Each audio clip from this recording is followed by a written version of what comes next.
there's a natural antagonism between sound and picture. Oh, yes. The cameraman wants nothing to get in his picture.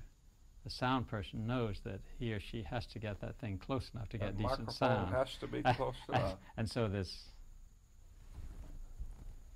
Okay. This is where I grew up. Up and down this street were my friends, my family, the folks my folks work with. I was born in this corner room of this house and lived there. Later we moved into this house, which is directly behind us here. My grandfather lived just up the street on the left-hand side. The first church I ever attended was just up the street there. My first teacher in a church Sunday school lived in this house right here, and I could just go down and list the names of the family that lived in each of those houses. All these people worked for the mill up here? All these people worked for the mill, either Brown Mill on the right or Honeycutt on the left. There were two separate mill systems which later were purchased by the same people. But my grandfather worked for 37 years in the mill on the right. My aunt was a weaver there for a number of years. But this is where I made my appearance in the world, in this house here. And well, it didn't look like that.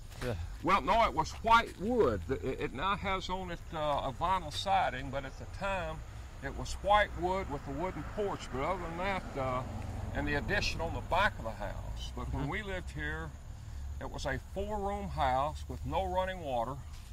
It did have electricity, of course, but there was no running water, no bathtub, no bath, what have you.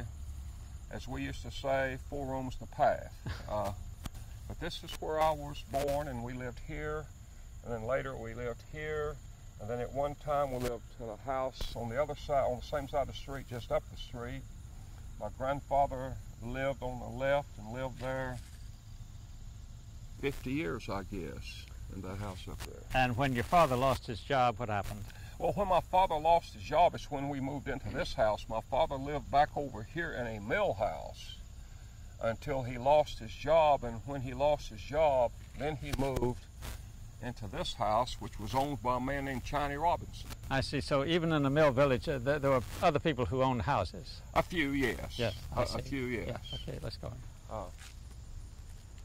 In fact, this was not a mill village street in that the mill owned every house. Now, the mill owned some of the houses. I see. But back on the other side of the mill owned almost every house over there. It was strictly a mill village.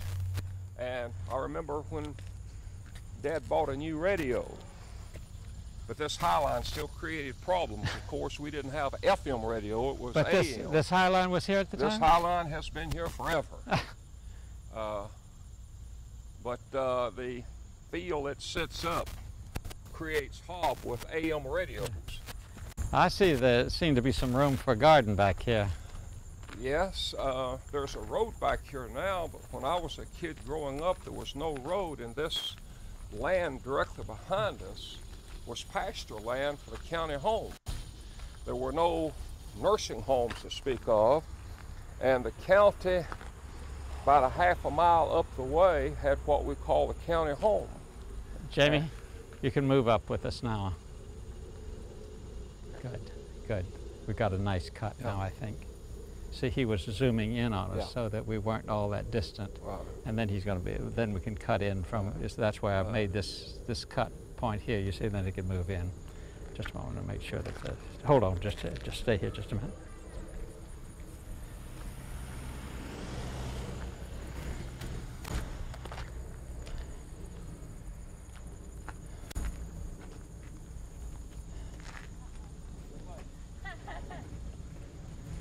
Okay. Oh, what a great looking. Jamie, just come down from the power line, okay?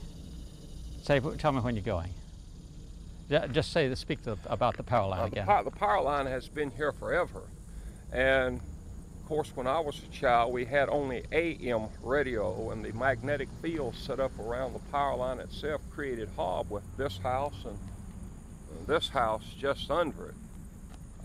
The land you see directly behind here, there's a road there now, but it was no road there then. It was just a fence, and that land was part of the pasture for the county home, which is about a half a mile up the road, and it was a playground for us kids. It was gullies and washes and no drainage, and it just made gullies and everything, and we played all over it and used to hunt squirrels and rabbits and birds and do everything else up through there. That was just our playground. Our ball field where we played ball was a natural meadow just over here. And that's where we, as kids, played ball. Did you have a garden back here? Yes, we had a garden. In fact, at one time we had a pig in a pen back over here. We raised some of our own meat right back over here. And I can remember helping butcher one pig right back there in the corner. Let's go back there and see what's there.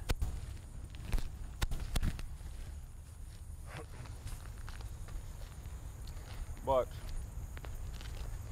there used to be a fence here, and garden was back here where it is now. Garden's been right there in the same spot. As long as anybody ever had a garden, there was not a garden there every year. But when there was a garden, that's where it was, except a couple of years we had a garden on the side of the lot, and we'd grow the types of things that you grow around here. Mother loved okra, and I despised it then and do now. It bothers me. But we had popcorn and other things, depending on what year it was. Well, now that you're in Louisiana, you gotta like okra because it goes into gumbo. No, my father loved vegetable soup, but his recipe for the perfect vegetable soup was a pound of okra and a pea, and a pound of okra and a grain of corn, and a pound of okra and a bean, and a pound of okra and a small potato. Now that was the perfect vegetable soup. Who got the pea? Well, they could have it all. I didn't want any of it. I'm the outcast of my family when it comes to food because I'm the only one in the family who doesn't care for okra, and for whatever reason, I just don't care for it. I have a question. Yeah. When you moved to, was it this house or that house? This house. When your dad was first blacklisted? He moved into this house. Well, I'm just wondering if there was any sort of stigma that was attached to being blacklisted and have to move from one side of the mill village to another. The stigma was with the mill owners. The people who worked in the mill would quietly pat you on the back and say, God bless you for having the courage to stand up, take and stand for something.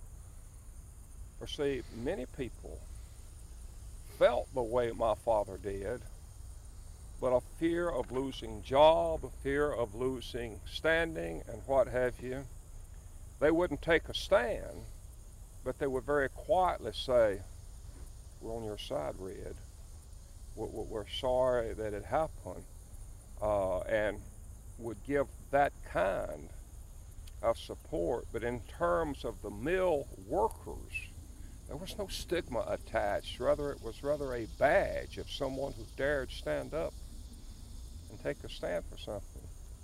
You see, the whole mill system was a paternalistic sort of thing. The mill owners provided a number of things to help make life nice for the owner and the worker. For example, they provided uniforms for baseball and encouraged baseball teams, and they provided other such things as this.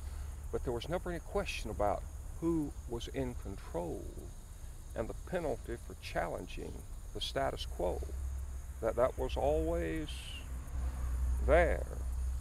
And the mill workers were aware of this.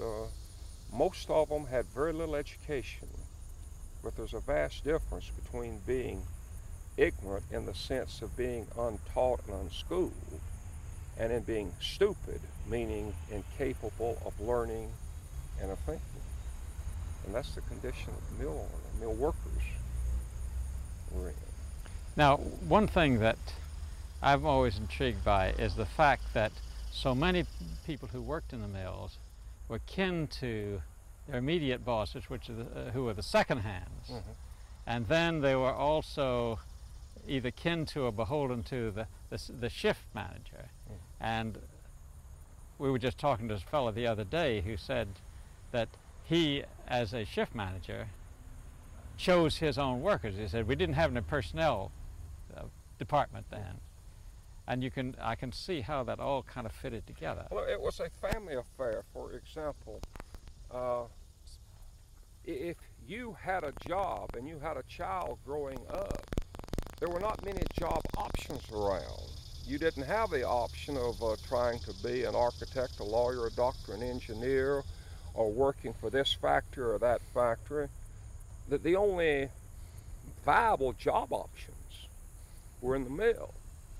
And if a man had a good position in the mill and he could get his wife, his child, his sister in the mill, and if he were the second hand or if he were the foreman or what have you, it always made life nice when you had a sense of control outside as well as inside, and when everybody knew what was going on, and if you were arranging shifts and you knew there was a family need, what have you, you could meet the needs of your own family.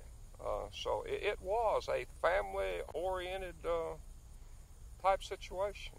Here in this brown mill, for example, at one time, I had several aunts, uncles, as well as my grandfather, all working in the same mill, with the same superintendent of mills over all of them. This also might have made for a certain amount of jealousy. It could sometimes, because if someone got an opportunity to move up a step or something, it could create some family jealousy. If you were a sweeper and wanted the opportunity to become a dolpher or spinning hand or something of the sort, and you thought you deserved it, but somebody else got it, it could create tensions. So when they talk about like a family, in the full sense of the term, family fights and all. But see, there was another advantage to that, though. The personnel management, which was almost non-existent, in the mill didn't get involved. The superintendent simply told the senior member of the family, straighten them out or they get out. And it was just that simple, and there was very little in the way of personnel records, no equal rights opportunity, no civil rights to be concerned with. It was just a word of mouth and understanding. And no what you're supposed to, and that was it. And no women's lib. No women's lib. Women did what they were told for the most part. The truth of the matter is there was more of a matriarchal home society than a lot of people would like to admit. But women, while they publicly had little to say, they had ways of influencing husbands when they went home and shut the door, and having a great influence this way. Well, one of the things that interests me is that in the cotton mills you had two income families, two career families a long time before the people of the... An old penny. See a penny, pick it up. All day long you'll have good luck. That saying was around when I was a child, and my father taught it to me, so it was around when he was a child. Well, let me add, see a penny, pass it on. All day long you'll have good luck all day long. Now, but you were saying two family, income, two workers in the family. Yeah, so that it meant that the father, at least theoretically, had a lot more to do about the family and looking after the kids and so forth. Well, this is what I'm saying. It was more, the father was more involved in the home than what would appear on the surface because of the very nature of what you're saying. And many times the mother and the father would not be on the same shift. Shift changes were 7, 3, and 11. And the father may work one shift and the wife another, which meant there was an overlap when they were both be going or coming. for shifts, but about everybody walked to work. For example, everybody on the street, with the exception of the pastor of the church who lived in the last house up there, had somebody working in the mill. And in the morning, when the whistle went off at 6:45, the people would start coming out of the houses and walking up the street toward the mill. And at 3 o'clock in the afternoon, when the whistle went off, and you could hear it for a mile, when the whistle went off, you would know that the shifts were changing and people would be coming back down the streets. Matter of human interest, our neighbor right across the street was a family named Hatley. And Hatley had a dog. And don't ask me how it got started, but for years, that dog would come from up there and meet Hatley right up here and walk home with him. And when Hatley had a heart attack and died, there was a long period of time when that dog would hear the whistle and he would come to the street. But of course, Hatley was gone. And after a while, you would see the dog coming down the street without somebody. And if dogs could feel confused, puzzled, sorrowful, that dog, I remember it, little black and white Heinz 57 variety. What's your first memory of the house you were born in? My first memory of this house that I was, in fact, it's probably the first memory of my life. My first memory of anything was in this house, and it was a time when my mother was sick, and a doctor came to the house. If I remember correctly, the doctor's name was Kettner, because he was around for many years.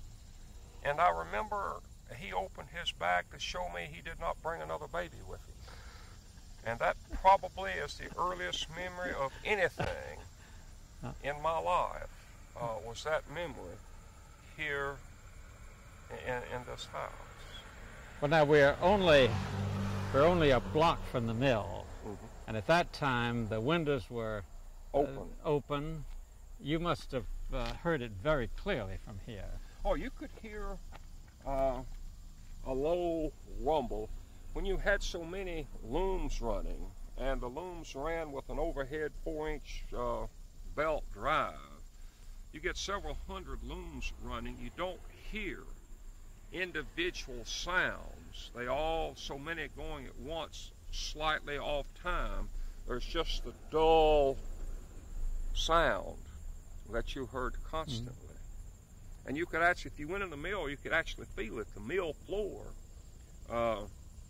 was thick boards, and you could actually feel the mill running through the soles of your feet.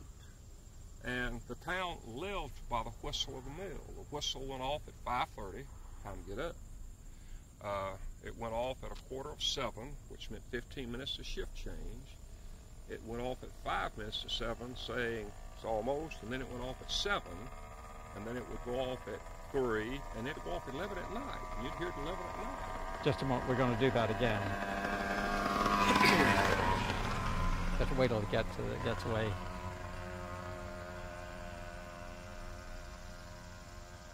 I hate those things. I do. So. Just hold it just a moment. Judy, you tell us when. Got another one coming.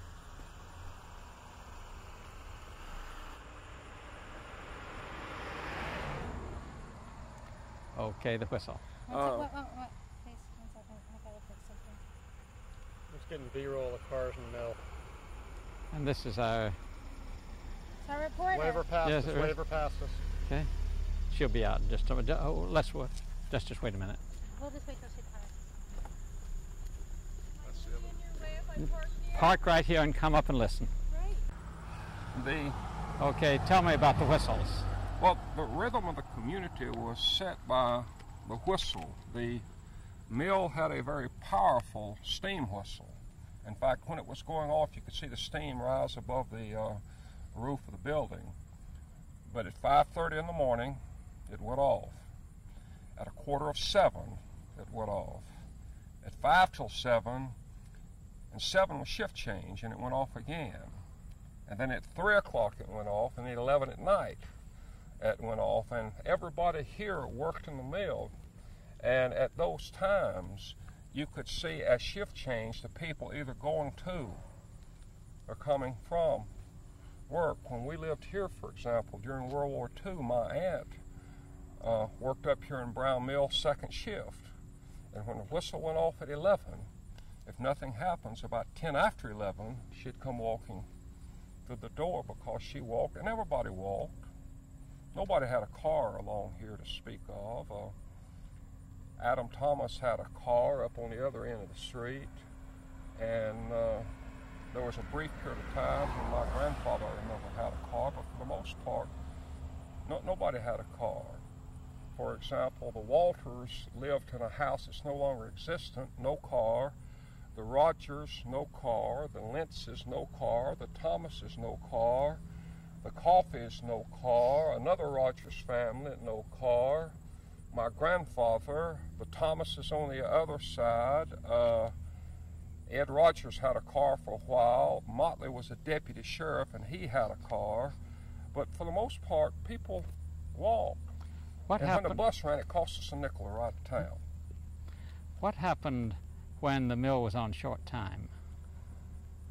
Just repeat that. People did the best they could. They depended on. Start off in short time. Say again? What happened during short time? Just repeated that. Well, what happened in short time was people hurt because wages were quite low. People couldn't afford cars. People could not afford many of the things that we take for granted. For example, we did not have an electric icebox or electric refrigerator. The iceman used to come down the street and would put a card out on a nail on the porch that would tell, and he could see from the street by the color of the diamond how much ice we wanted that day. And the iceman would bring it in and put it in a box. I hated that drain pan down under it where the ice melted. But to come back to the question, people live very frugally, very Spartan type lives. And when mills were on short time, they just bluntly did without. Did the whistles go then? I'll be honest with you, I don't remember that. I would not think so. But the thing about it is, the mills were not always on short time all at the same time. Because, see, this was a mill community. And there was not just one mill. There was Brown and Hartzell and Locke and Norcott and what have you, and all of them were not owned by the same company or the same individuals. I was just thinking that you are close enough to hear not only the whistle, but the constant noise that the mill made. Yes. And when that mill shut down, it must have been a strange quiet on this street. Well, it was a thunder of silence, as someone said. You become so accustomed to it, and you'd say, "Listen to that! I don't hear anything." That type of response to it. Was it scary? It could be. I was too young to be scared by it, but I can remember my kinfolk being scary with comments, what are we going to do?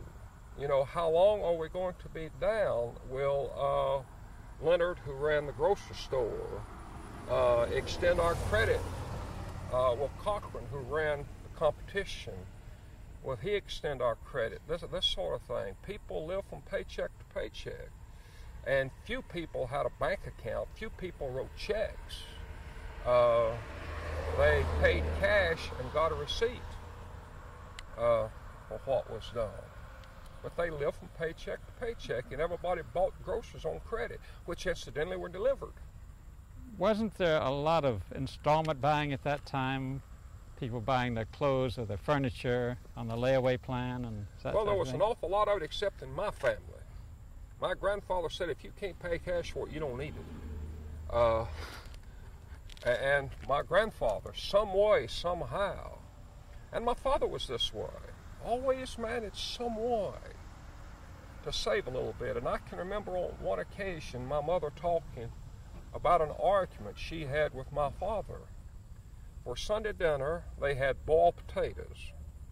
My father had 3 socks, not 3 pair, 3 socks. And my father insisted on taking 10% of his paycheck and putting it in savings. That kind of an approach to life, with nothing to eat for Sunday dinner, which was the meal of the week for us. Sunday dinner was, if you're going to have one good meal a week, Sunday dinner. And for Sunday dinner, to have nothing but potatoes. And then to sit and look at that and say, we're putting that $1.30 or whatever it was in a savings account. That didn't sit too well with my mother, but my father said, that's it. And I can remember my mother fussing about it. And I don't remember the argument, but I can remember mother talking about it.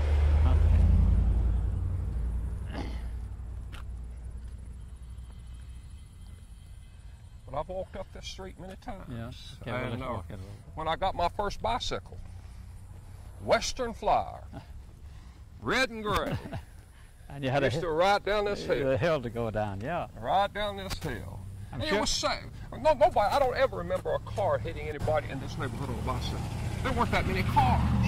And this wasn't paved at the time. It was paved. Yes, this street was paved, but there was no curb. And there was just an open drainage ditch, such as you see here, for drainage that goes into the branch back there. And when it rained heavy, I've seen the water, not quite, but almost road level down there, because see, all the water from up toward Sutherland Hall would come, and there was a huge open ditch on this side of the road that drained all the water from up towards Sutherland Hall coming this way. But the road itself was always paved in my memory. Now, I can remember my grandfather talking about when it was paved, because he said they made an accident and took several feet of his land and put pavement on it. But he said, I was tickled enough to get the pavement, I didn't fuss too much about it. But, and as I said earlier, nobody along here had indoor plumbing. But it didn't go into just the ground, did it? Yes, there was just an open pit of privy. Oh, I see. For example, the privy for this house sat in this back corner here. But we had, all these houses had open privies. And interestingly enough, a couple of the houses up through here had wells. Now, they had running water available, but some of them still had a drilled well. My grandfather's house, for example, had a drilled well that had better water than what came out of the tap. Who lives in this house now? This house here is my Aunt Alma. She was married to my mother's brother, A.W. Miller, and he died 4 years ago. And she was living in this house when I was born. In fact, I was born in the front room, and her daughter was born in the back room 2 days later. So, good to see you. Do you, would you like to come back to the backyard? We're going to be settling down there, and you people are going to be talking a little bit about your family's history. Okay. Okay? Come on.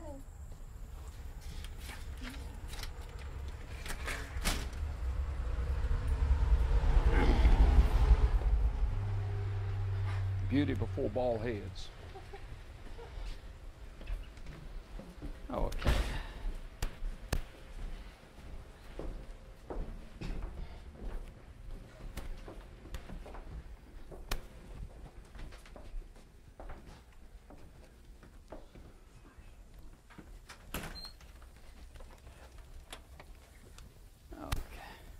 We'll get some chairs out here.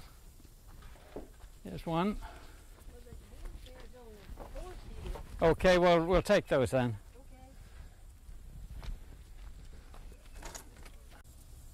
You ready? Yeah. Speed. Okay, tell me about your family. I was born in this house next door here in 1931. My mother and father had they tell me, of course I don't remember it, but the 2 front rooms, and Aunt Alma here and Uncle Arthur, my mother's brother, had the 2 back rooms. And 2 days after I was born, Aunt Alma's daughter Pat was born, and we grew up like brother and sister. Translation, Pat always came home and told on me after I got in trouble in school or anything. I carried Pat's picture for years in my billfold, and when I met my wife, she thought it was another girlfriend for a long time, and Pat's more like a sister than a cousin and always has been. But we live there, and I don't really remember the move, but I remember living up the street. Well, we moved to Kroll Street first from here, didn't we? But you moved in with Grandpa. Moved in with Grandpa and Grandpa, and then moved to Kroll Street, and then moved back over here, and we were in this house at one time, and then we were in a house owned by a man named Gus Ferris up the street. Now, all of that moving was taking place when you were just a kid. Small child. But that was also the time when your father got blacklisted. Did you know anything about that at the time? I was too young for any of that to really register with me. What I know about my father blacklisting, I heard my dad talk about it after I was on up some age, but if I remember from reading things and what Dad said, I was born in 31 and Dad was blacklisted in 34. So, you know, I was much too young to have any memory of the actual events themselves taking place. Well, we know that a lot of people who got blacklisted had to move, and that very often they had to move out of town or even out of the state to try to find a job. Mm-hmm. Your father stayed here. Mm-hmm. Could, My father secured a job with the union. Apparently my father showed enough ability in helping organize the mill of which he was part of the labor force that when he was blacklisted, he managed to secure a job with the union and stayed with, well, his term for the union was the organization, and he stayed with the organization the rest of his working life. He never again held another job except he moved up through the ranks of the union. well, now, a lot of people who got blacklisted have told us, or their parents, Mm-hmm. that they went off just skulking off in shame. And they said it was difficult to live in a place where you've been blacklisted. How did you regard that? How did your family regard that? Well, it depends on what took place. Much of the shame in being blacklisted was not shame at having taken a stand. As I look back and try to process the information I was given, the shame was if a man were blacklisted and stayed in the same community, had an extremely difficult time of having a job, and the shame was not in the blacklist, the shame was in the inability to provide for his family. And here's an able-bodied man who some way can't provide for his family, and there were times when secondary reprisals were taken against the man who were blacklisted. I think the angriest I saw my father, or as angry as I ever saw my father, was a man and wife who lost their jobs and were forced to move out of a company-owned house because their daughter joined the union and was very active, and the man was told, and here again I can't, document, I'm just recalling conversations of my father. The man was told that his family was being made an example of, so that other fathers would keep their family in line and not raise questions, join the union, become involved, and what have you. So if a man got blacklisted for being in the union, that wasn't necessarily a badge of disgrace. Not in the other workers. In fact, sometimes a man would get blacklisted and one of the other workers would come around when nobody was listening, pat you on the back and say, I wish I could afford to take the stand you do, but I've got a wife and baby at home, and if I get fired, lose my job, I have no way of paying. I can't take the chance. And while up front, in front of the boss, they wouldn't join a union, but when nobody was around, they would quietly pat you on the back and say, "Good luck." Alma, you were living here at the time when Red moved here, Mhm. and you were working in the mill, right? Not at that time, but I went to work later.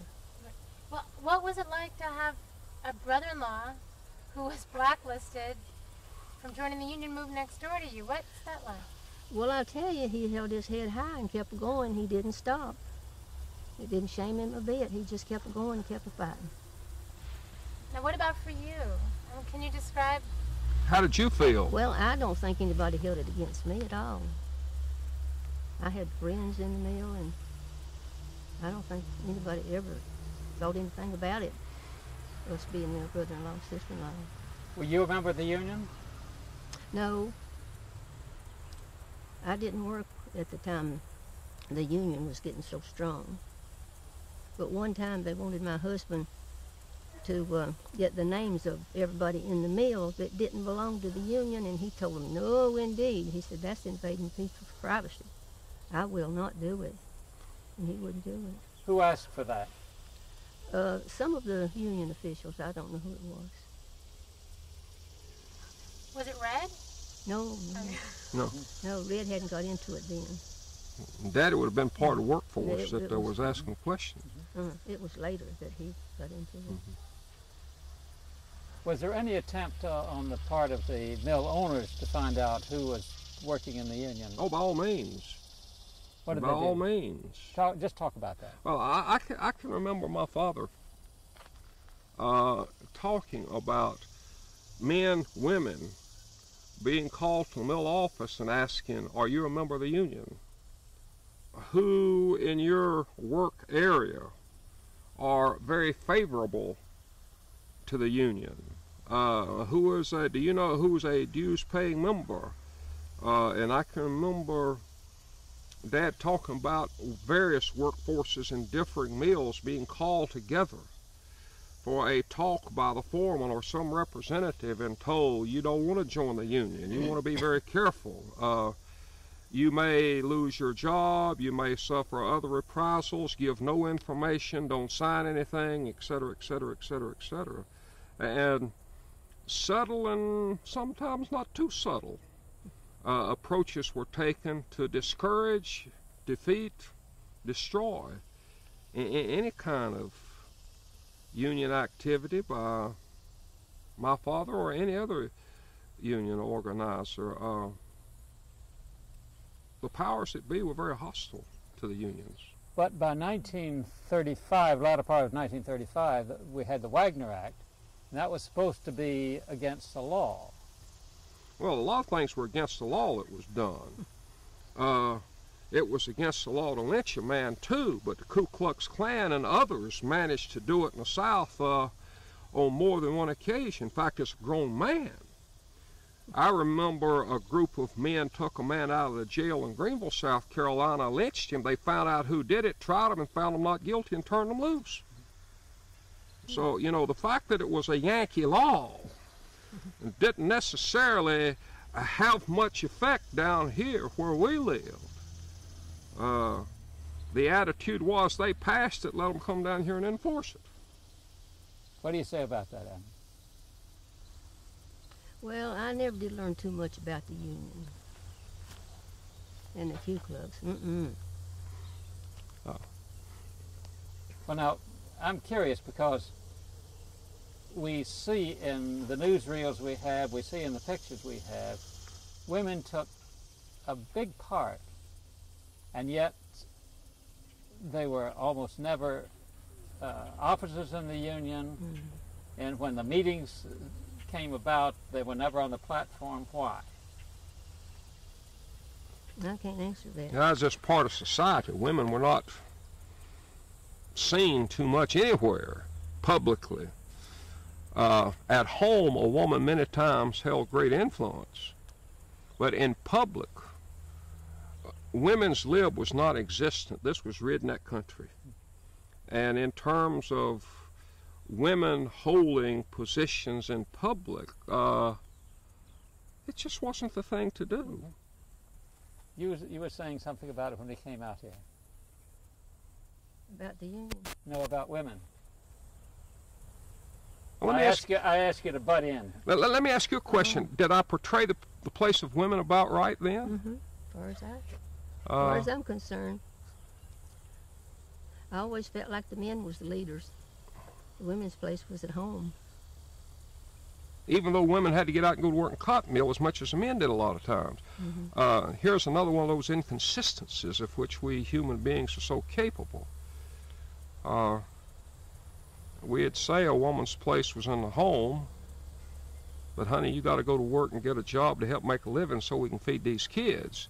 But when decision-making time came in public, and I say in public because the women at home sometimes could swing a heavy rolling pin, but in public, the women were not seen.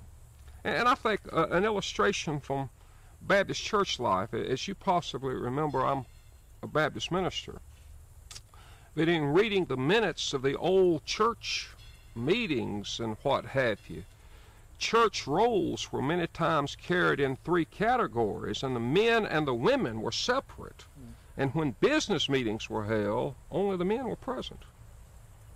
Only the men were present. Women had no voice in the business meetings of the church, which is a cultural reflection that carried over into unions. And Well, now, this was a pretty close, tight-knit community. Everybody kind of knew everybody else's business. Mm-hmm. You were giving us a little rhyme about it. Oh, about the what they used to say about teenagers that do not kiss by the garden gate. Love is blind, but the neighbors ain't. So always be careful. well, there was a lot of truth in that. A lot of truth in that. I remember Olive Mae Robinson kissing Paul Russell one day and got seen. Oh. But it was a tight-knit social thing. Everybody knew everybody else's business because everybody, was part of the same things. Mm-hmm. Your life was regulated by the same mill whistle.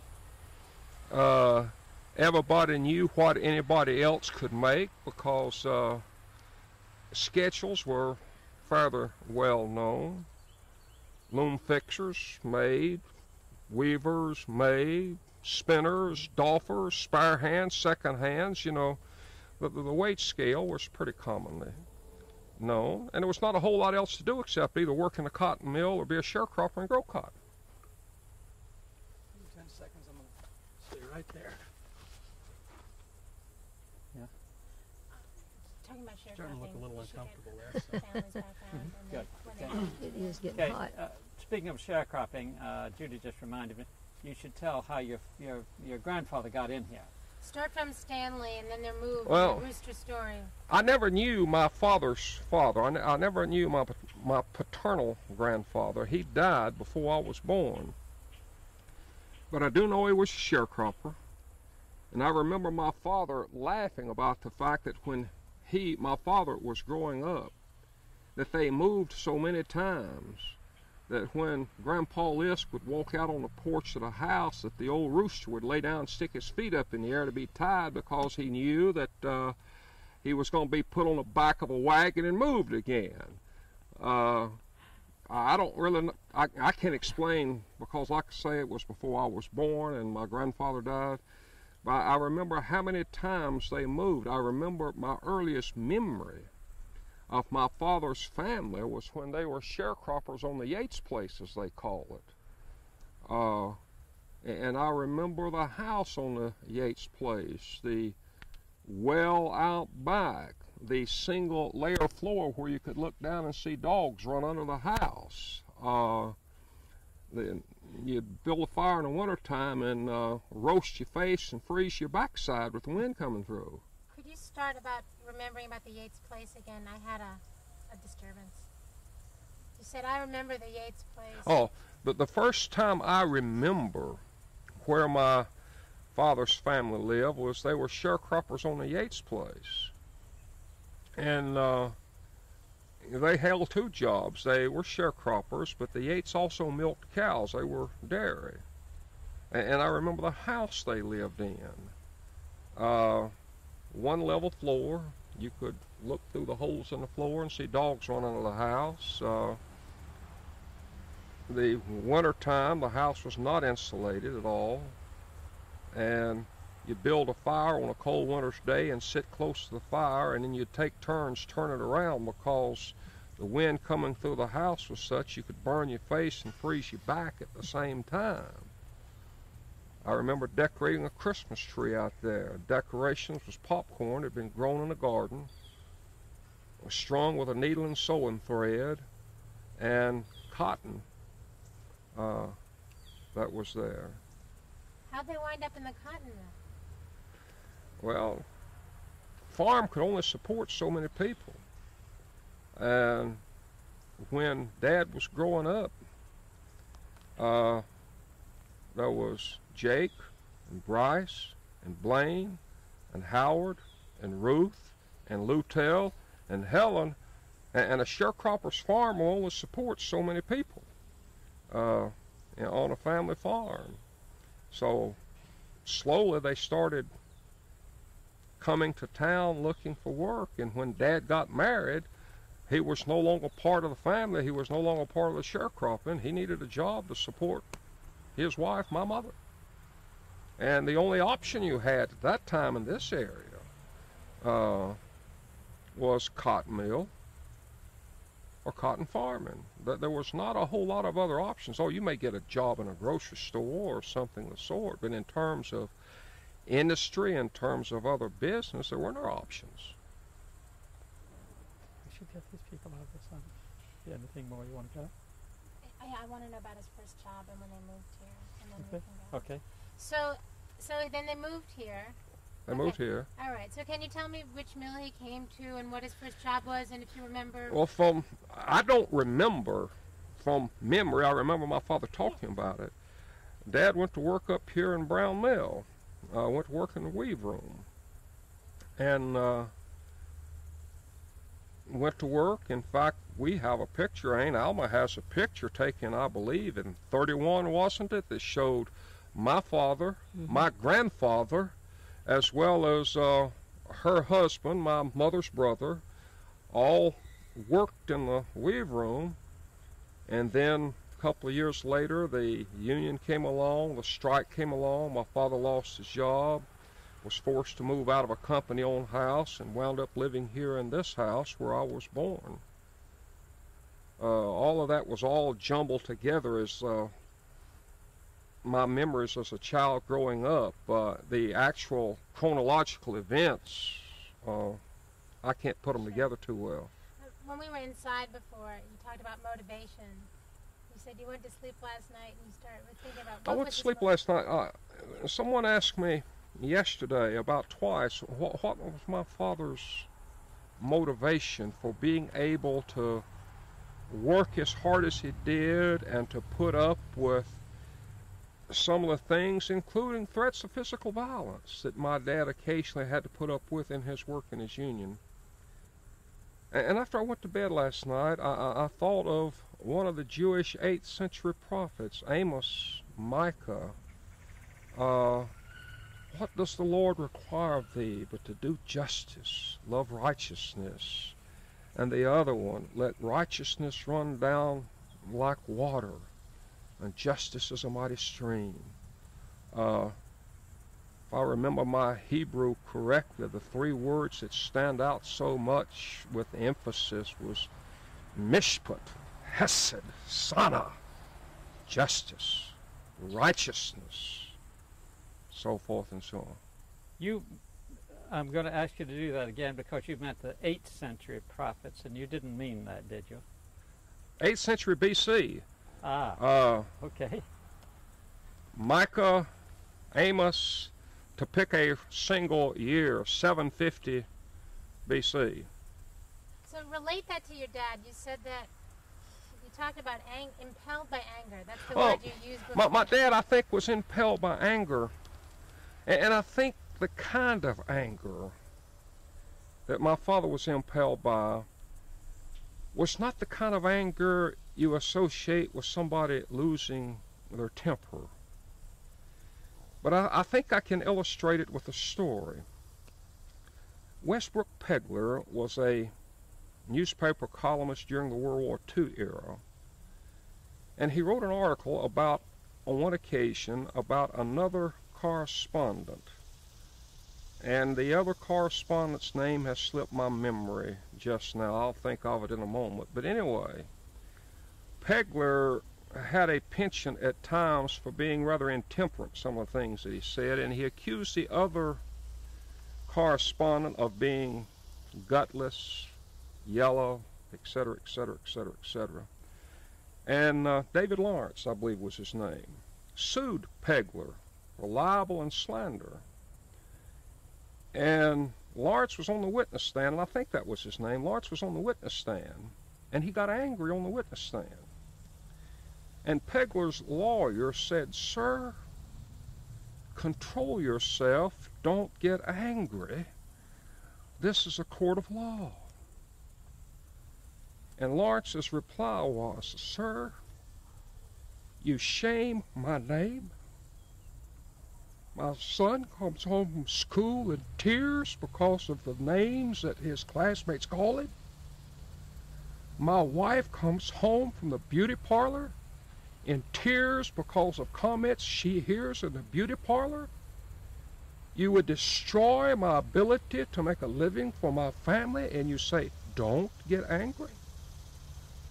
He said, "Sir, I will fight you in the courts, and I will fight you in the streets, and I will fight you in hell. But you will not do this to the people I love." And that's the kind of anger that I think that impelled my father. The kind of thing that said, there's some things we're fighting for, and if necessary, dying for. How did they do that here? I mean, you're talking, how did they do that in a cotton mill village? How did they do that in a mill the same way? Well, my father fought for justice. His concept of justice and fairness, which was a justice and fairness of equal opportunity, of equal ability, of fair treatment for all peoples, not just a select few. And that's the reason Dad believed so strongly in the Union of his day. And he fought for these principles because he felt like very deeply that men were not being treated fairly, that men were not being treated equitably, that they were not simply underpaid, though certainly they were underpaid, but a whole system that held a man to a great extent in bondage and limited the freedom that he had to make decisions about himself and his family, about his inability to improve himself or to have hope for a better life or a better future. And he worked through the Union to help alleviate these conditions, and he felt like the Union offered the best hope to break the stranglehold of powers that were over people's lives. He was incensed. I mentioned a moment ago about the man and his wife who lost their jobs because their daughter joined the Union. That kind of injustice infuriated my father, not to the extent that he lost his temper and screamed and ranted and raved. My father never did that. But something far more dangerous, not hot-headed anger, but a cold, calculating determination. This will not be. That kind of anger. Great. Let's get out of the sun, and we want to go in and look at the blankets, the quilts. Do you need me to? Yeah, we should get some towels. Okay. We don't need them for towels. But we'll do inside. Yeah. Again, friends, this is World Tone for the Outside Interview.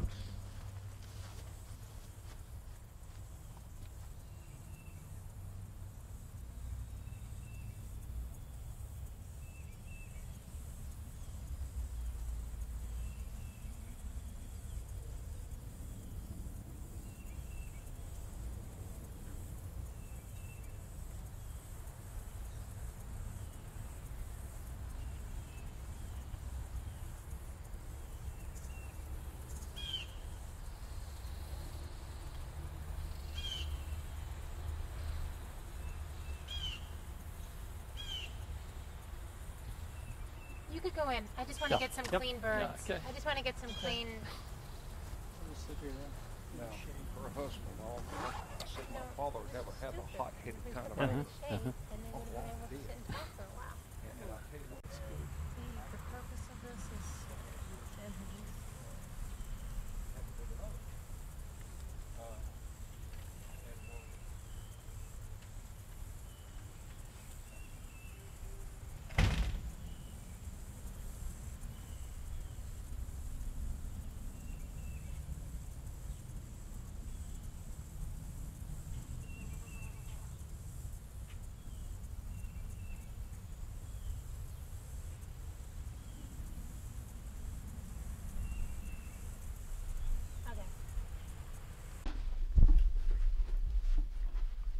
Walk real softly. This is a live floor. Tell us about your quilting. Why you do it? Well, I guess I started quilting when I was about 8 or 9 years old. My mother used to make quilts, and that's when I learned to love to quilt. A lot of people do lap quilting, but I like this kind better. I like to put it up and then quilt it, and when I take it down, it's finished open hemming it. So I really do. I'm trying to help keep the quilting art alive. I do a lot of quilting. When you were working in the cotton mill, did you do any quilting? A little bit. I made quilts for myself back then, but now I make quilts for the public. Back then, where did you get your material? This material came from Walmart's, but most of the quilts that I quilt have been pieced up, but this one comes in one piece. It's been stamped on. This is a wedding present for a young girl that's getting married in March. In fact, it's my granddaughter. But you have some quilts that you made way back yonder. Could you show those to us? I've got one over here that's at least 40 years old. Oh, sorry. Could you continue with your handwork just a moment, and then I'll ask you that again. Okay. maybe she could tell us while she's doing the handwork.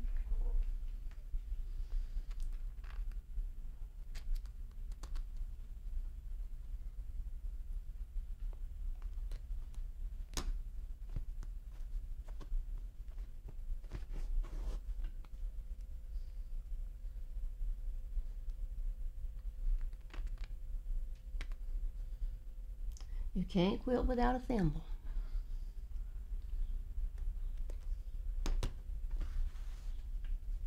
How long have you had that thimble? I think ever since I've been married. Got married in 1930.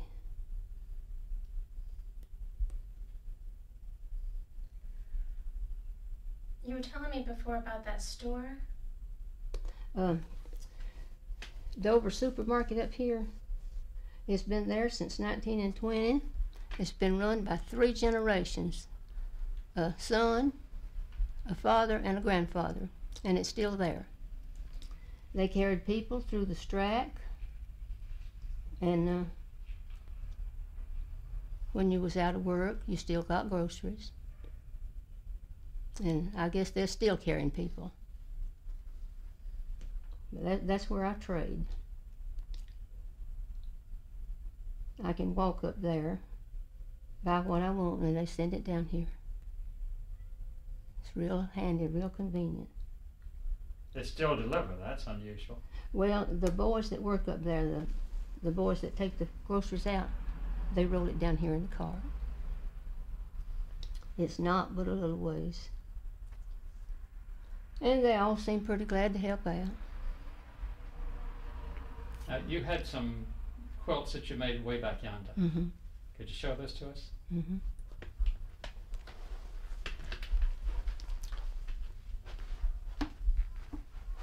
This is one of the oldest ones I have made. It's about 40 years old.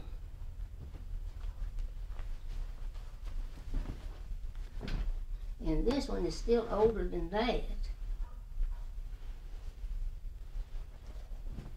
This one's a lot older than that. It's hand piece too.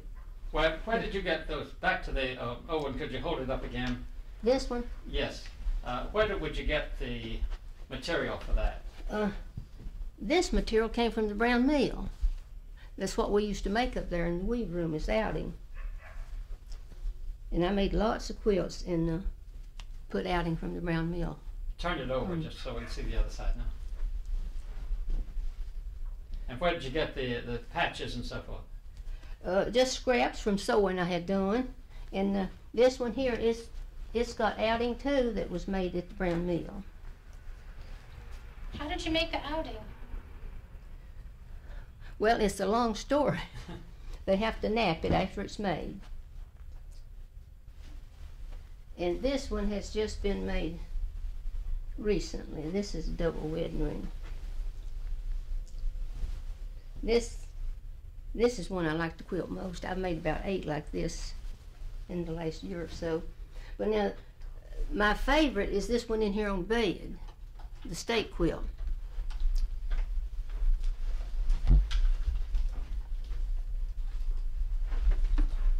Can you say that again?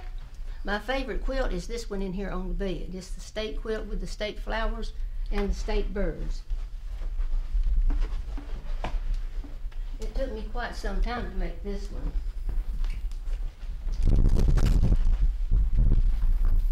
This one belongs to my daughter.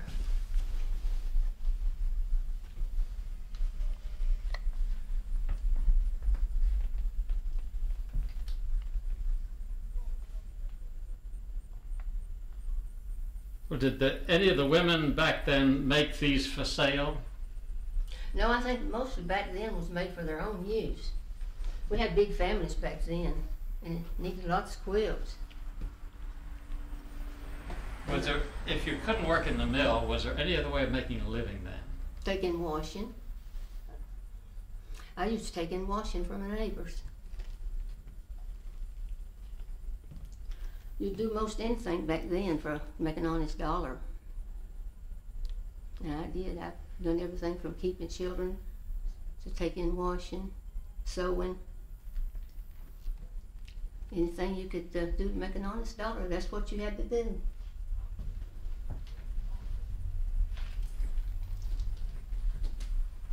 Okay, let's go back out, run out here again.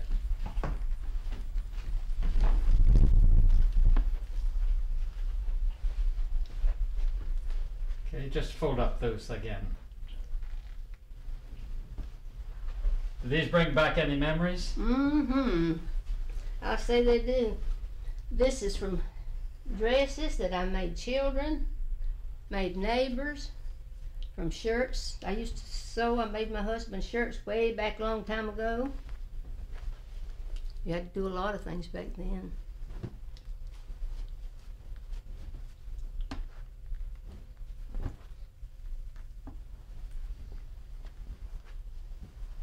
Now this is the oldest quilt I have. I imagine it's at least 45 years old. It's almost gone.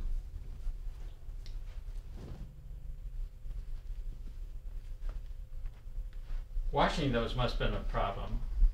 Well, back then it was, but now you can put them in the washing machine. Now that's not the one. This is the one I wish. Bring it up here. This double wedding ring. This is a beauty. This is reversible. You can use it on either side. This makes a pretty bedspread.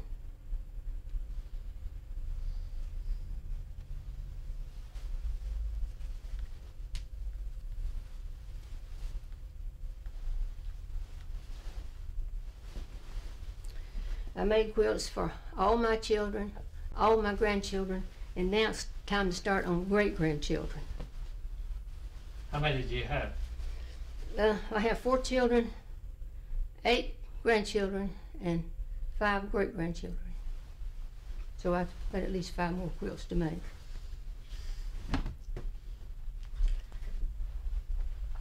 But I enjoy quilting. But I don't care for lap quilting. To me, this is a lot easier.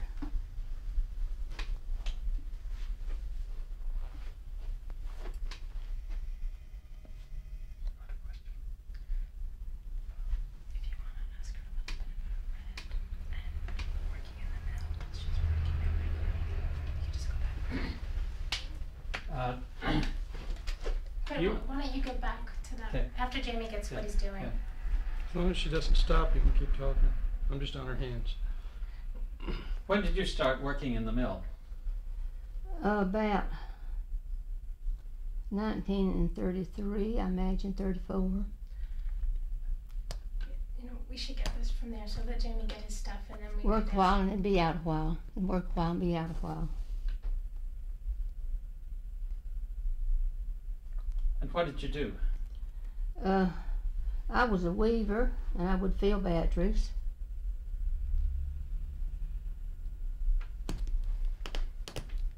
Did you like it? Yes, I did like it. Some people describe it as being very hard, and other people say they enjoyed it. Well, I enjoyed it. I've always enjoyed working. I never could sit down and hold my hands. That's the reason I do this quilting.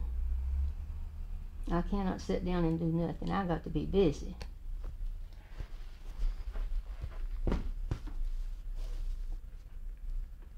Some women have described the conditions in the mill as being very rough.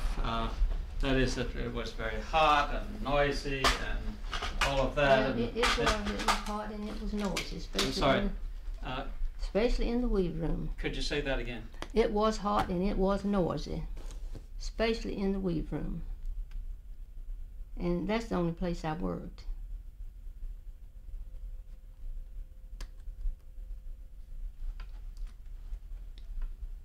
How long did you work? Well, off and on, I'd say 18 or 20 years. Not, not straight through, just be out a while. I had 4 children during the time I worked in the mill. Did you know Red Lisk? I did. We lived in the house together, and he was my brother-in-law. They had the 2 front rooms, and we had the 2 back rooms in the house next door up here. And we lived together a good while. Tell us something about him. Well, he was a hard worker, I know that. He got a lot of knocks and a lot of, I don't know, I don't know what you would call it. People kind of shunning him a little bit after he got to work for the union, but that didn't keep him down.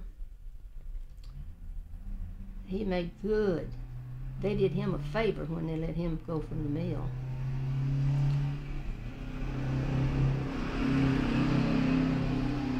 Back then the mill didn't pay much money. Just a moment. Could you say that again? We had a car. Could you tell us about why it was a favor? You said the mill did him a favor. He did. He got a better job. He got a job with the union. When he quit the mill, I think he was only making about $13 a week, oiling in the mill, in the weave room. And after he got the job with the union, he really got an education. I think he had the education of a lawyer before he died. He was a good worker. What about his wife and family? Well, his wife was my husband's sister. They were nice people. I had been knowing him too long when we got married, so I really had to get acquainted with him after we got married, but we got along good. We never had any problems living together. And we lived together until after he quit the mill and then went to work for the union. And they moved out of state then. Why did they move in with you? Well, there was only 2 of them, and houses were hard to find. So this house next door was empty, and we rented it. And they took the 2 front rooms, and we took the 2 back rooms. And our first babies were born in that house. On a Sunday, the 29th of December in 1931, she had a little boy. And on Tuesday, the 31st of December, I had a little girl. In 1931. Well, after he had to leave, got blacklisted, he was out traveling a lot, wasn't he? Yes. But I don't know where all he did go to back then. But I know he was in Alabama, he was in Georgia, North Carolina, and South Carolina. He traveled a lot. And he made good, too, with the Union. Was that hard on his family, a wife? She went with him. Yeah. When he would go to another town, she would go, too. Yeah, they just got along real good.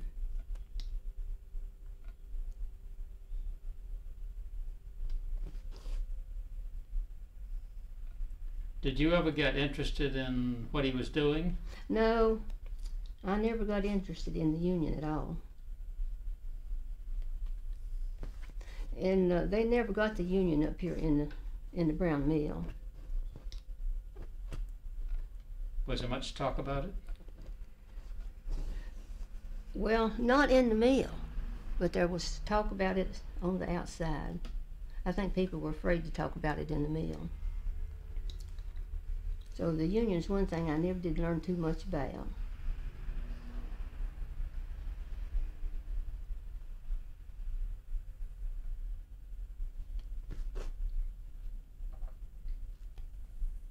Where did you people quilt at that time? Back then, I quilted in my kitchen. I had 4 screws up on the ceiling, and I had some ropes I would bring down and tie each end of the quilting frames. And that's where I done my quilting, in the kitchen. And after I retired, I live alone now, so I just made me a workshop in my living room. Nobody here but me. If I want to make a mess in here, it's my mess. We've heard a lot about quilting bees. What were they? A crowd of women would gather in a home and do quilts. I guess you'd call it a club, like. Was there anything like that back then? Yes, but I don't. Sorry. Just trying. Was there anything like that back then? Yes, but I never did belong to a quilting bee. I just done all my quilting at home. I've had neighbors to come in and help me quilt when I would be quilting. But I always had a quilt up.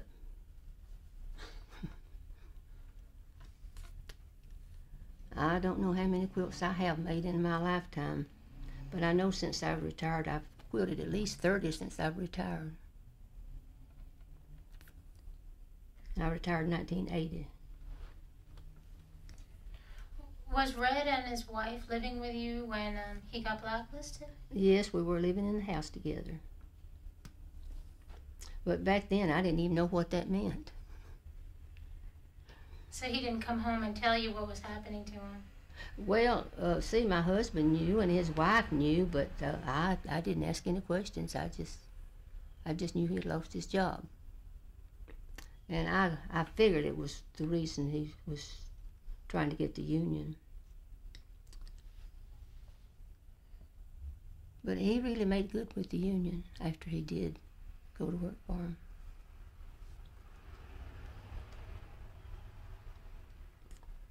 What was people's attitudes around here about the Union? You could keep on quilting. Well, I never talked about the Union myself, so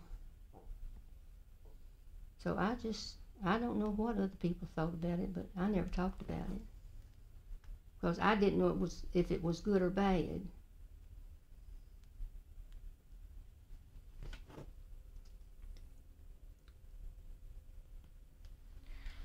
I wonder if she was working during the stretch out as a weaver. Yeah, good idea.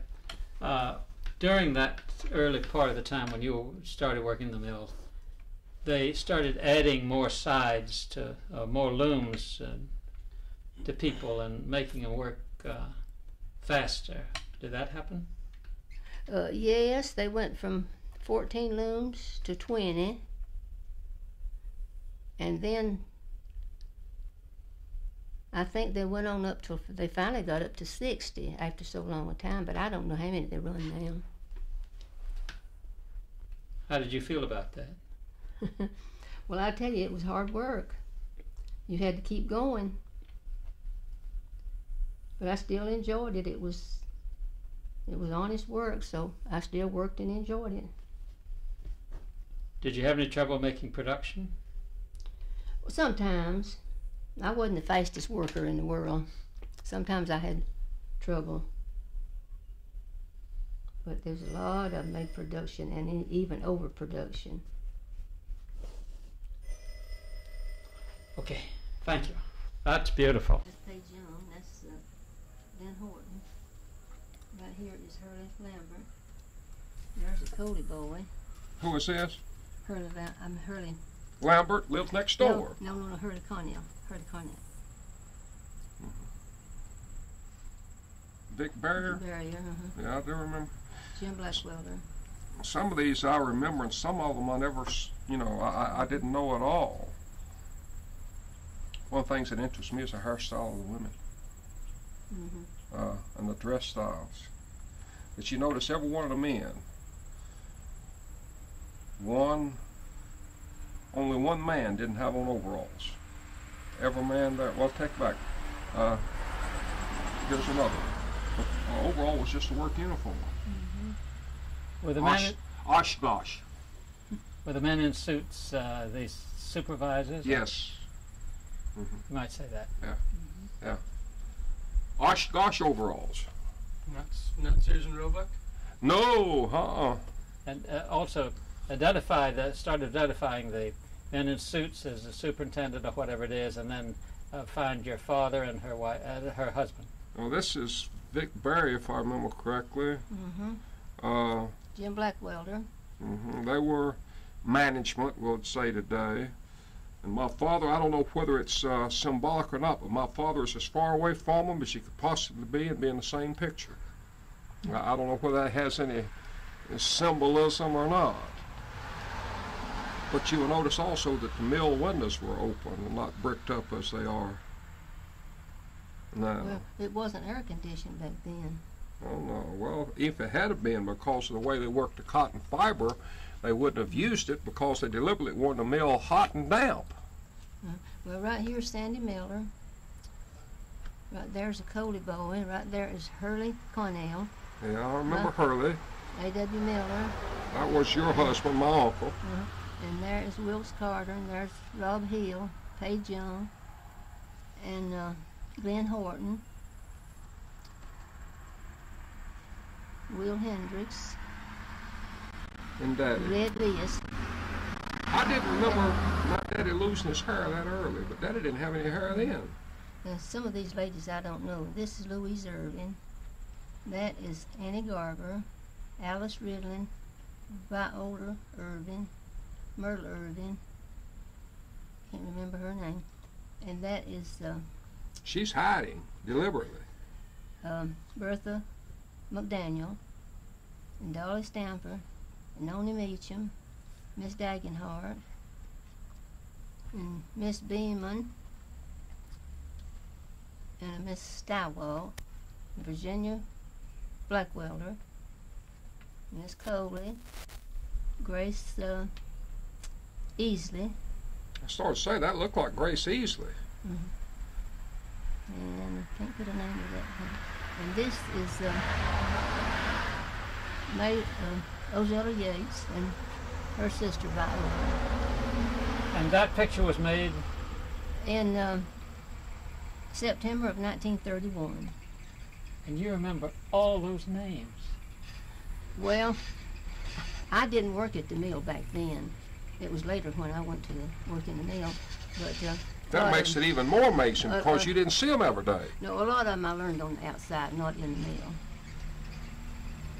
Some of these went to the same church. Some of them didn't. Some of them were my neighbors.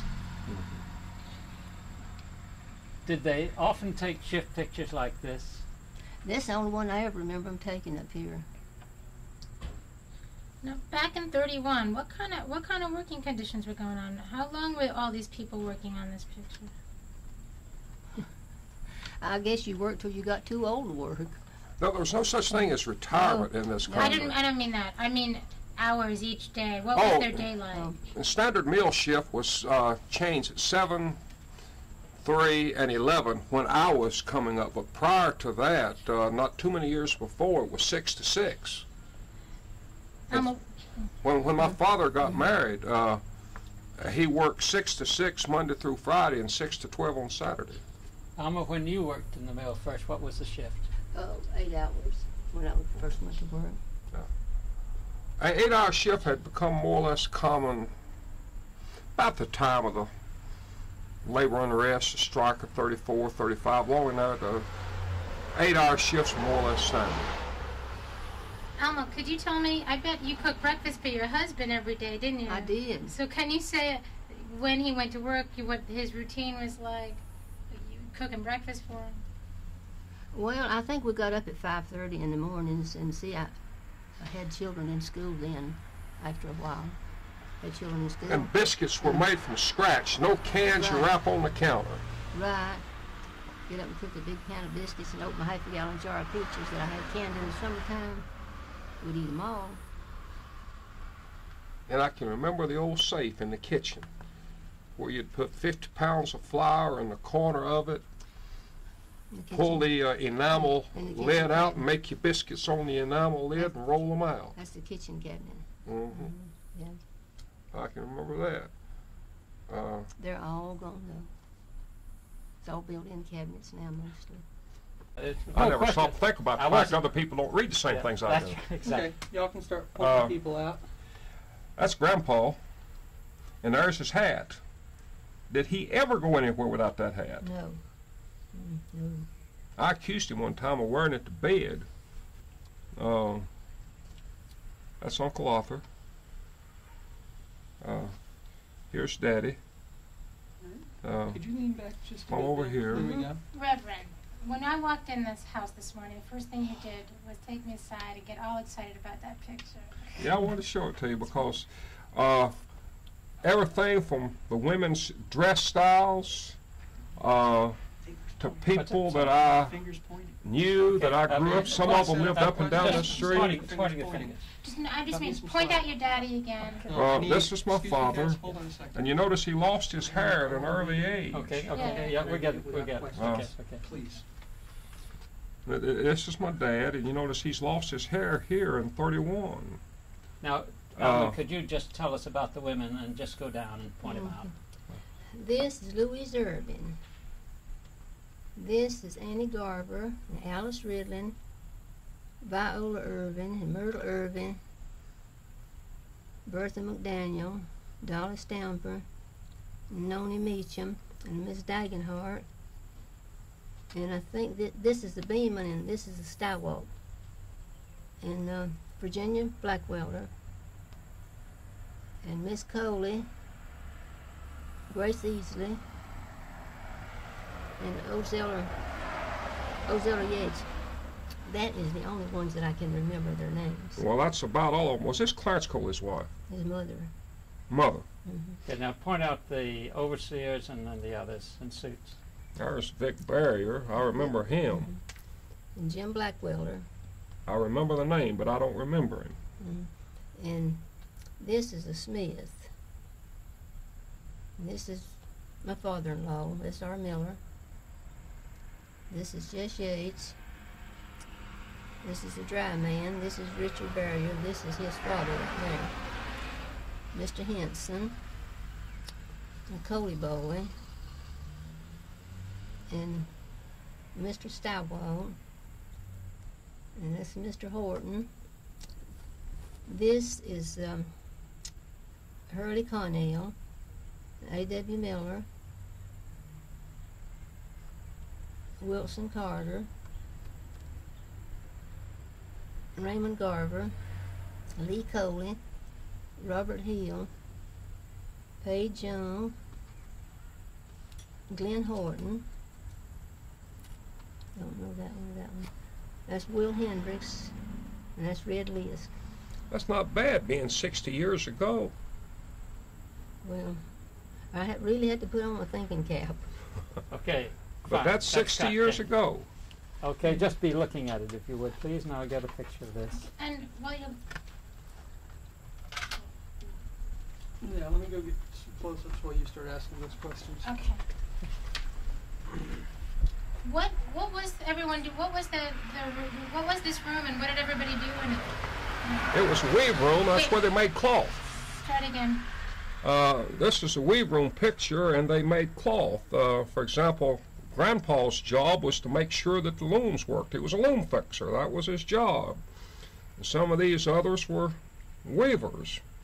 Their job was to run the looms and to make denim and other things. Grandpa set up the first mill up here to make terry cloth. He set the loom up and made all the adjustments and everything so that the mill could weave it. And that was in Kannapolis. Was Uncle Arthur a loom fixer? No, he was the weaver. He was a weaver. That's one place where the men and women crossed over. Both were weavers. Now, Alma, can you say what your husband did, my husband, and point him out? One Right second. here, right here. Wait a second. Wait a second. You got a car on top of your I'm horse. getting rid of the van. Okay. He was a weaver. No, now. Now, Oh. what did Uncle Arthur do? He was a weaver, but he didn't work in the mill too long. He quit the mill and went to driving a truck. Well, he drove a truck, he sold coal, he sold refrigerators, he sold ice. I remember a fellow telling him one time over at the ice company, said, Miller said, I'm not supposed to hire you a second time, but says you could sell ice to an Eskimo. And is Frank Noah's father on there? Yeah, Right here. right here. See, this is my grandfather, which is his father, which is also, this was Uncle Frank's father. Uncle Frank, Uncle Arthur were brothers. Go away. Him.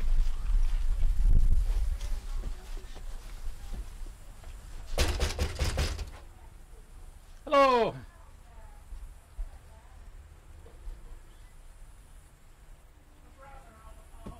Okay. I've answered the phone, my brother. How are you? Okay. Good to see you. Hello. Miss Hello. Honeycutt, my name is Dick Lisk. Red Lisk was my daddy. You look just like him almost. If everybody else told you that, Absolutely. In fact, my wife Absolutely. says I look just for the world just like my him. father. Well, I'm Annie Honeycutt. I've heard your name. I don't remember a lot, but And I I used remember to your be a name. cook. And was a Henson before I married. You've heard him talk about the Hensons. I have heard the name Henson. Like I say, so much of it was when I was young enough, I don't remember details, but I Well, remember the names. And The names, we growed up there. And well, y'all just come in and get you a seat, make yourself at home. who's the cobbler in the Now family? that fan, you want it cut off, mash the white button. Did you Sir. say? I said, Oh. who's the cobbler in the family? Well, it's just about where we're at. And you'll have to excuse my house because we got in this painting before I knew they was coming. And when you get as old as I am, you have to take one room at a time. And I'm so slow at it, I'll never get Oh, through. no, are you doing your own painting? No, I had it done, but I'm doing putting back my stuff. If you ever keep house 6 to Well, now, if 7 you're like years. my wife and my grandmother, you'll be putting back for years because you'll change your mind every morning about where Well, you want no, when mine gets put up, it stays one way because the way this house is built, it has to stay this way. it. My father one time went off work, and while he was gone, Mother decided to rearrange things. And Dad came home in the middle of the night, slipped in very quietly, got undressed for bed, walked over to the bed and sat down and almost broke his backside. Mama had moved the bed and it was pitch black, and Daddy went where it was, but it wasn't there anymore. Well, I don't know. When I built this house over 50 years ago, I never thought about where a window and a door was going to be. And we heating then with a coal heater, you know.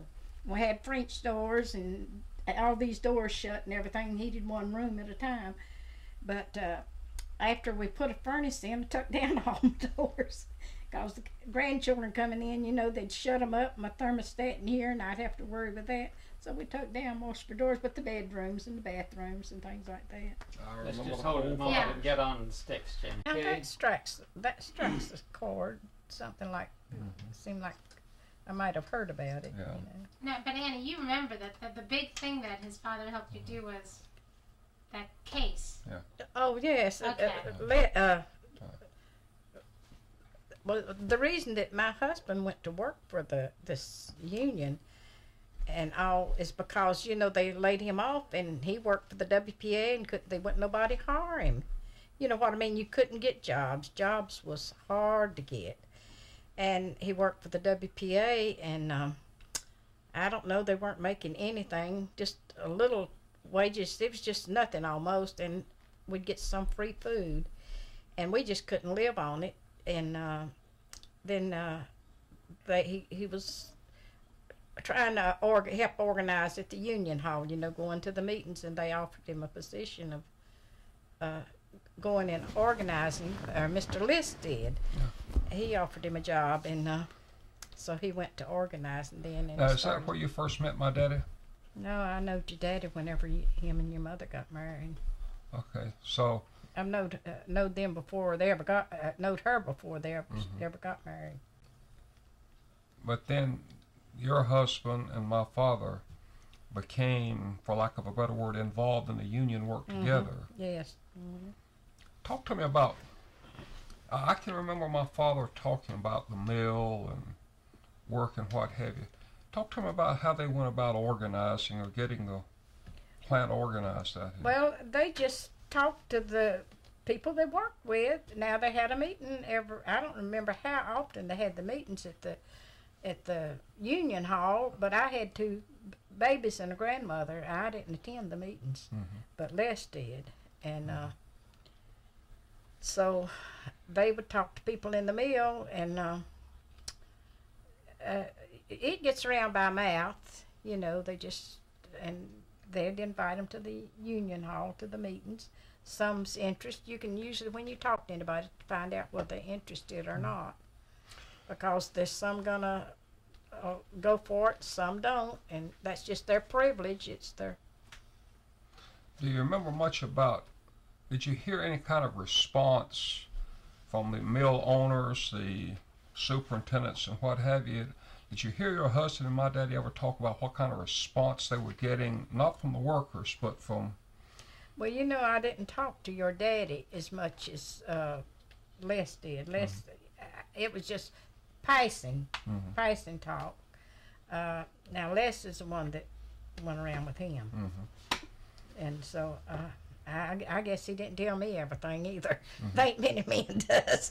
But did you ever hear him talk, did he ever say anything at home about the kind of response that mill owners, mill workers, I mean, not mill workers, but mill owners, superintendents, how did they respond to efforts at organization and unionization? Well, they just didn't want the union in the mill. I don't know why. Now, you take Cannon is a good person. He looked after his houses good. He was interested in the people that lived in them, and he's helped a lot of people, give them jobs, and they've supported their families with them. But they just didn't want the union. That's the only thing that I could see, that they, you know, they still don't want it, and even since it's not Cannon Mill, they still don't want it. Well, do you remember? Were you in the mill in '33? Now that's the year Ted was born. No, I wasn't working that in '33. Were you in the mill in '34? I was in the mill in '34. Now, '34, if my memory serves me correctly, on Labor Day, did not the workers pull a massive walkout on Labor Day of '34? They had a strike. I remember back when they had a strike, but now I don't know what it was about. you know, because it's been so long ago. In fact, I weren't as interested in it back then, and I was not involved in it as much as Les was. Or was he on strike? That's whenever we quit working at Cannon Mills in '34. Did you quit work, or were you invited to leave? Well, we just didn't get our jobs back. Oh, okay. So, because that's when this, the union sued Cannon for our wages, you know, but it was a good long while after that. Seemed to me like Les was done in organizing the union at that time. And then it was put off. You know, the trials can be put off and put off. So that's why it was in about 37 before we got a settlement. Well, I remember my father talking about several earlier settlements when I was not really old enough to know too much about it. Was your case one of the ones that dragged on and on and on with Cannon Mills doing everything in the world they could to stall, put off, confuse, delay? We didn't ever think we'd get anything, but when it went to court, we did. Now, I don't remember, it's been so long, I don't remember getting on the stand. I believe he agreed and done a settlement. And we got a percentage of our wages. We didn't get all we had lost all the time we'd been out. We just got a percentage of it. Mm-hmm. But I don't remember how much that was. But it helped out a whole lot. Yeah. How did your neighbors feel when you finally got that amount? Well, these people that actually sued for their wages, you know, didn't live right there on the Mill Hill. They lived at different parts of Concord. They didn't all live on the Mill Hill. Question. When you, quote, didn't get your jobs back from Cannon. Excuse me, Jamie, I'm having a sound problem. Something is going. Can we take... Okay. Why don't you lean back so I can see you? Okay. Okay. Now, you know, George, you might even say that the way we found Annie was specifically through these letters and... Okay. Found me. Well, let me tell you how we found you. Judy Helfand had gone to Washington to look up the records in the National Archives of all of the attempts by the unions to try to get some kind of help for these people in the cotton mills who were blacklisted, because that was not supposed to be the way the law was carried out. That is, after the strike, they were supposed to get their jobs back. And so she went to Washington, got these documents, found your name, and traced you from there. Traced me. Yeah. A lot of, I know my daughter-in-law, there's a colored man, she took Bill to the doctor's office to get his stitches out yesterday. Some colored man up there in the office said he worked at Gibson Mill when when the Home Guards was there. He's still living over there at Gibson Mill, but she didn't get his name or who he was or nothing, you know. She was telling him about it, you know, and he said, well, he worked there. Well, the more people like you spread the word, the more the facts come back. How much of this had you known about before? Well, I knew that, well, my people always said the Home Guard. We say the National Guard. I knew that they were called out. I can remember hearing my father talk about a machine gun being set up on the corner of Brown Mill. I can remember my Uncle Frank being turned away from work by a soldier with a bayonet. I can remember my family talking about a man being killed. And if I remember correctly, it was a bayonet that killed a man. And I can remember my father talking about the fact that the National Guard, Home Guard, was used as a strike-breaking tool. It was not just to preserve peace, which was the legal basis for their being there, to prevent riot and what have you, but they were used to break the union, to break the strike, to intimidate the workers. Let me show you some of the documents that Judy found. You just that's a whole sheaf of complaints which your father helped them to collect. All right. Now, let me ask you a question before I look at these. Someone asked me the question, how did it feel, or how were you treated in the community to have been blacklisted, so to speak? Well, I don't think it bothered us neighbors. We all were still neighbors as long as we lived there. There was no stigma as far as the No. neighbor across the street was concerned. The fact that you were blacklisted carried no stigma from them. No, not because we were still neighbors as long as I lived there. We still, visit, and in fact, we had more time to visit than we do today. We didn't have all this mess to keep up then like we did, just what we needed. And us neighbors would all get them off to work, and the kids gone and to school, and we'd sit on the porches and talk in the evening, which we don't get to do that no more. Here's some documents about your husband, and I'll read your husband's statement here. I came out with other members of the union when the textile strike was called, and when it was settled, I went back to work, and I was informed there was not anything for me to do. My job had been running all the time and is running at the present time. They hired another man, put him on my job, refuses to let me work. Well, that's true. Was this pretty common that the mill would hire, well, the union today would use the term scab strike breakers, to hire non-union people to displace? From what I can remember, they used to was getting people from the farms to come in and take our jobs. Like they'd lay us off and they'd hire new hands. Now that's just what seems to me like that a lot of that was going on. Now I've just heard it talked, as far as me, just proving anything like that. But I've just heard it talked that's why I think they got into all this trouble, was to meet up there at the gate to keep them other people from going in and taking their jobs, and it got kind of rough, and they called the home guards in.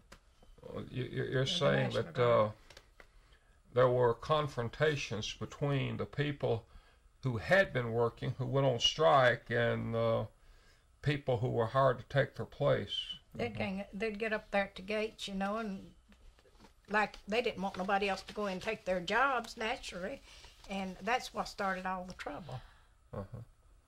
Can you read the date that's on those complaints? The day that that's not on the. You have to turn the page. Well, there's several. There's a whole series of complaints that I have here in my hand from different places. Here's one: a complaint against Cannon Mill 2, dated October the 12th, 34. Here's another one against Cannon Plant 6, October the 4th, 8 days difference. Actually, open it up, because that's the response. If you open it up, I think they were all dated the same day. October the 3rd, 1934. October the 11th, 1934. I think that your father, helped, organize all of these complaints, one after another. Well, I'm sure he did, because my father, when he first became involved with the union, was elected briefly as secretary of the local union. And as such, and because of my father's willingness and ability to write, he became involved in helping people write letters and write complaints. And my dad, as Grandma said, didn't have any more sense than to stick his neck out and sign things and let people know where he stood. Well, now here's a letter from her husband about that same time. This is a letter to Franklin Roosevelt, the 14th of October, which is the same date of I was a fixer in a card room. Not over a dozen got their jobs back when the strike was over. Not over 12. How many people actually walked out on strike? I know the mill hired several, worked several hundred. I don't know how many walked out. So of several hundred workers, less than 12. My Aunt Lillian, scratch that, my Aunt Alma has a picture of the weave room, and there were at least 50 people in the weave room. Well, there's a lot that didn't walk out or didn't go out, but they, these that did go out is the ones that, that's got involved in this. But from what the very volume of complaints, all within a period of days from differing peoples, and all have exactly the same complaint, worded differently. They went on strike. When the strike was over, they were denied work. And the very volume of complaints, 1, 2, 3, 4, 5, 6, 7, 8, 9, and more. Does that not suggest that there was a deliberate effort on the part of management not to hire the people back who were involved with the union? Must have been. Now, somewhere down the road, several years from this, was there not finally a legal settlement where you people who were denied your jobs back received financial compensation from? I got the summons right now that I went to court. You still have the summons where you went to court? And every one of them's names on there that went to court. They're more than 12 too, ain't they? Could you show that to us? Did you have that summons? I'd like to see it. Because this is bringing memories back of my think father. it was 37 when we got our settlement. So it took 3 years to get a settlement.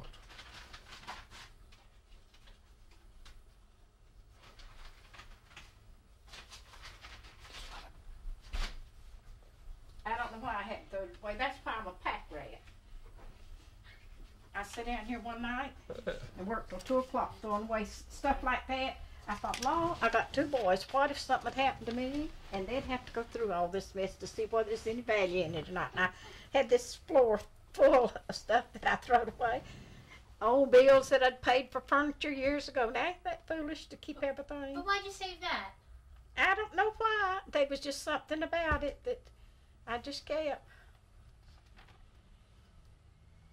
Now, this is interesting.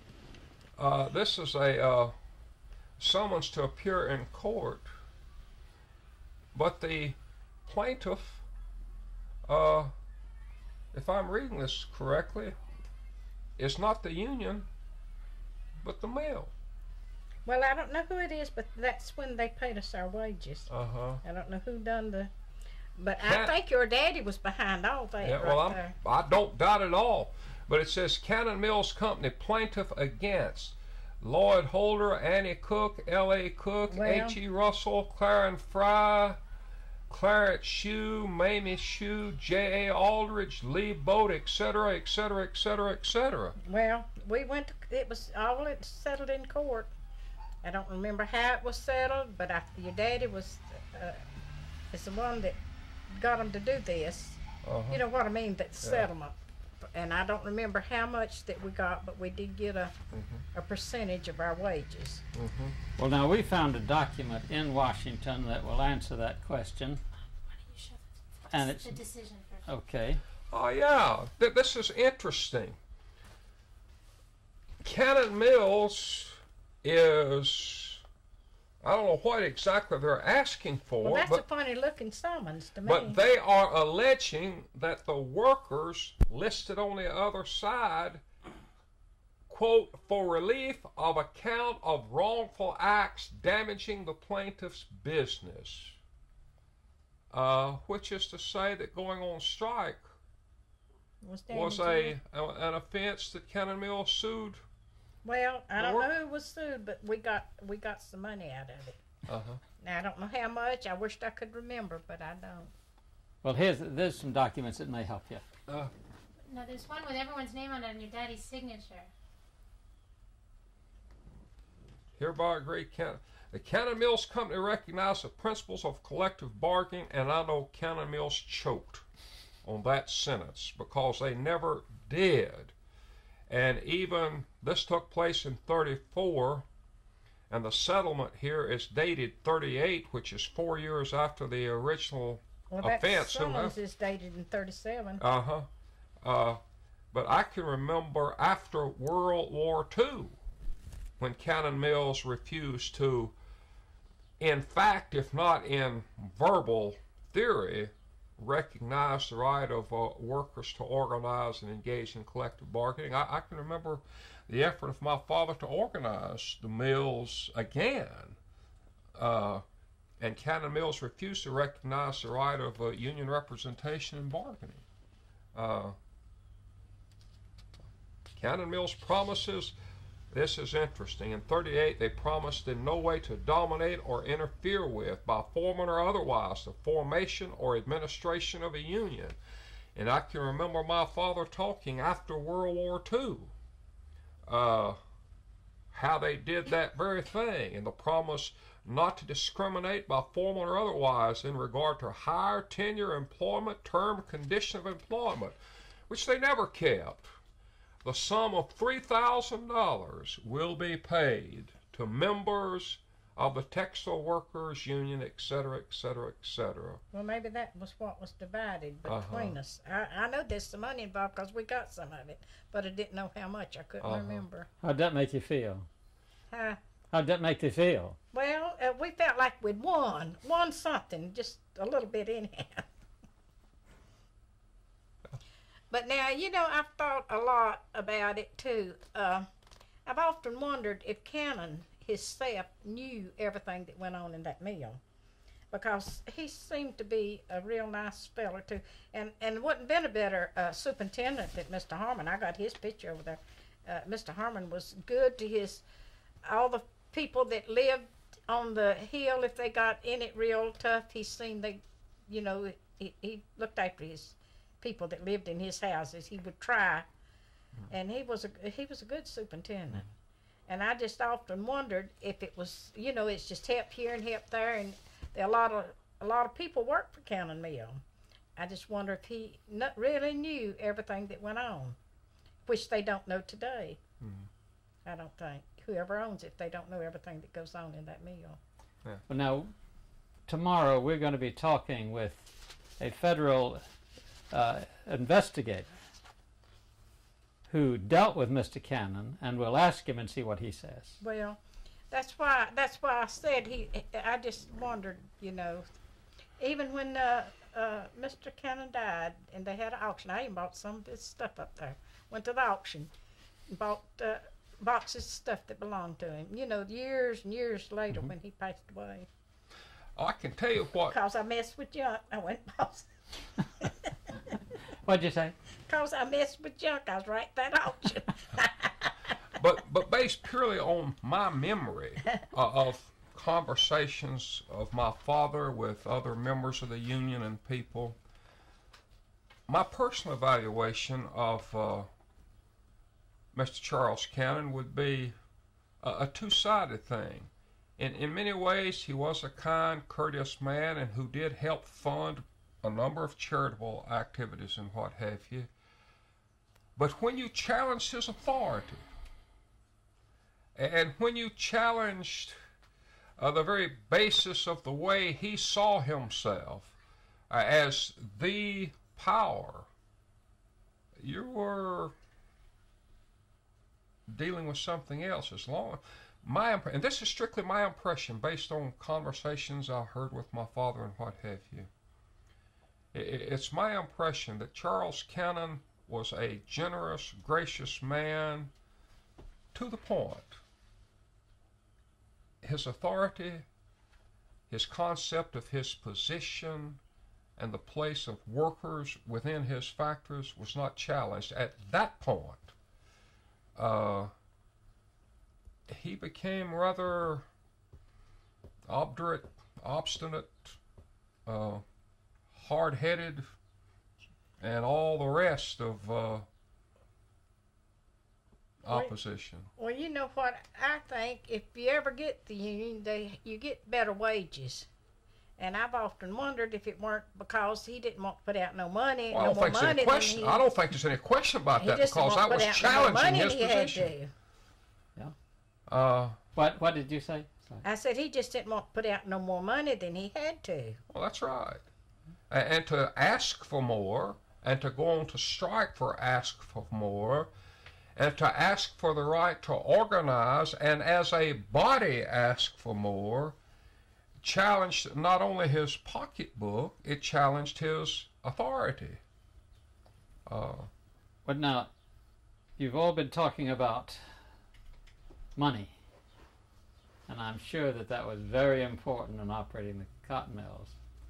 But many workers have told me it wasn't just the money. They wanted the right to not be abused on the job, or to have some kind of say-so in their lives in the mill. Do you have any feeling about that?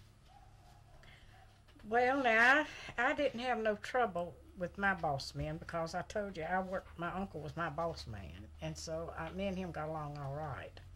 But now I don't know about the men folks, what they, you know, I really don't. Oh. Now, he didn't do me favors because I was his, you know, related to me. But he'd always tell me if my job was too hard for me, he'd put me on less work, you know, like I was spinning then, and I was short, you know, to run a job like that on account of creeling my roping. But if I had too many sides, he'd take part of them off of me, but I wouldn't have made that much, you know. I'd have made more by running 10 sides. I made more wages. You got paid piece rate. Yeah. Well, when I got married in 1925, I was drawing $11.30 a week.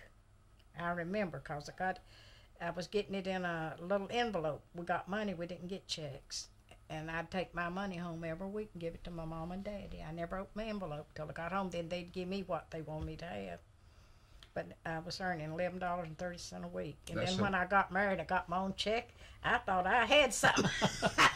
That's an interesting social comment. I would give my unopened pay packet to my mom and dad, and they would give me what they thought I ought to have. That's the way they done me. Did you do that way? No, because in the first place, I was not female. I was a man, so I fit in a little different category. In the second place, I went off to college. And in terms of a full-time job, I never had a full-time job until not long before I got married. And I was off in graduate school at the time, so I never had that position of bringing a paycheck home while I lived it. Well, I was 4 years older than my sister next to me.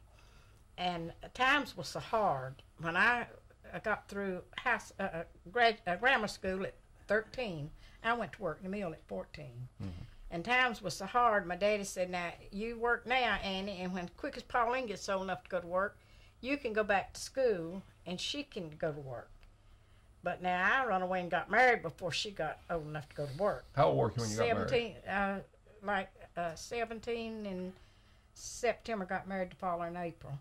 So you were So 17. I weren't 18 years old when I got married. Uh-huh. All that